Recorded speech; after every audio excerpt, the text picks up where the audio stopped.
नमस्कार शेतकरी बांधवांनो, तब्बल 1 टन वजनाचा असा हा रेडा पुरंदर कृषी प्रदर्शन पुरंदर येथे पाहावयास मिळत आहे. तर चला याच्याबद्दल अधिक माहिती जाणून घेऊ. नमस्कार सर. नमस्कार, माझं नाव आहे अरविंद पांडुरंग बोटे, गावचा आसूर बुद्रुक, तालुका कागल, जिल्हा कोल्हापूर. बर बर इथे पुरंदर एक्सपो मध्ये आम्हाला इथे बोललाय. बर याच्याबद्दल थोडीशी माहिती सांगा ना. याचं नाव वगैरे काय ठेवलंय का? त्याचं नाव आहे हिंद केसरी सुलतान.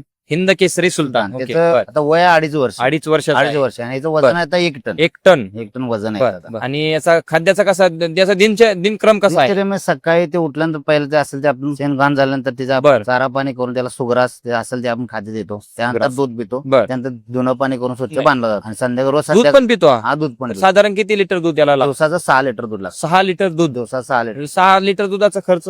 ते त्याचा मेंटेनन्स त्याच्याकडे जातो. बर बर. अजून याचा दिनक्रम काय आहे? दिनक्रम म्हणजे आता 4 दिवसात 40 किलो चारा. 40 किलो चारा. त्याच्यामध्ये तुम्ही काय काय खाऊ घालता? चाऱ्यामध्ये ओला चारा, सुका चारा बर. असा असतं. आणि त्यानंतर मग संध्याकाळी रोज डेली 5 किलोमीटर व्यायाम असतो. 5 किलोमीटर पर डे व्यायाम. Per day व्यायाम. बर. आणि आतापर्यंत यांनी कुठं कुठं कोणते कोणते एक्सपो तुम्ही केले आणि कुठे कुठे तुम्ही आपण आम्ही जिंकला? सतेज कृषी पदन तिथे पण प्रथम क्रमांक, त्यानंतर भीमा कृषी पदन प्रथम क्रमांक. बर. तर निपाणी किती कृषी बक्षीस याने जिंकला आहे? त्यानंतर बक्षीस 8-9 बक्षीस जिंकलेले आतापर्यंत. बर. त्या 4थ्या कृषी पदनामध्ये याची तब्बल 4.5 लाख रुपये किंमत अशी मागणी झाली होती. 4.5 लाख रुपये मागणी किंमत झाली होती. मागणी आली होती, तरी तुम्ही दिला नाही. त्यानंतर एक 5-6 कृषी पदन वर्ग 18 लाखापर्यंत याची मागणी केली. आम्ही दिलं नाही. तब्बल 18 लाखाची लाखाला मागणी. मागितलं. बर आम्ही बर दिलं. बर. हे याच्यावर टेबलवर उभारतात. लहान होता तेव्हापासून त्याला टेबलवर असं उभारायचं आपण शिकवलं त्याला. बर बर. त्या जातीतला आता पण कोणत्याही प्रदर्शन किंवा म्हणजे ह्या टेबलवरती उभा राहतात. हा, बर. कुठल्याही जातीला रेडा उभारत तर आपला या जातीला एवढं वजन आहे रेडा टेबलवर जात काय म्हणले? हरियाणा मुर्रा आहे. हरियाणा Original मुर्रा. मुर्रा. म्हणजे हरियाणाची जात आहे का? हरियाणा. आपल्या इकडं तुम्ही तिकडे इम्पोर्ट वगैरे केले का? नाही, घरी पण तयार झाला. बर. त्याची मम्मी होती आपल्याकडे. याची मम्मी हरियाणाची. तुमच्याकडे होती. अजून याची काय खासियत आहे? याची म्हैची मम्मी जी होती हा, दिवसाला 18 लिटर देत होती. दिवसाला 18 18 लिटर दूध देते. हा. आता तुम्ही हा म्हणजे फक्त प्रदर्शनासाठी वापरता की प्रदर्शनासाठी त्यांचा नैसर्गिक रेतनासाठी पण उपयोग आता प्रयत्नासाठी वापरता? म्हणजे याला तुम्ही रेतन पण करता येईल. हा, एक म्हैस भरवण्यासाठी याचं 2,000 रुपये घेतो आम्ही. 2,000 रुपये एक म्हैस भरवण्यासाठी. बर बर. आणि हा आता 2 दाते आहे. किती दाताचा आहे? 2 दाते आहे. 2 दाती आहे. खुराक बद्दल इन डिटेल सांगा हे थोडं. सकाळी त्याला 3 लिटर दूध, 3 लिटर दूध पितो. ओके. मक्का भुस्सा, गहू भुस्सा, मग मक्का भुस्सा गहू गहू. तरी साधारण आणि हरभरा किती किती किलो? अर्धा किलोच्या आसपास सगळे म्हणून असं 3 किलो खाद्य बनवलं जातं. 3 किलो खाद्य. ओके. सकाळी बर. 3 किलो, संध्याकाळी 3 किलो असं बनवलं जातं. नंतर आणि सरकी सरकी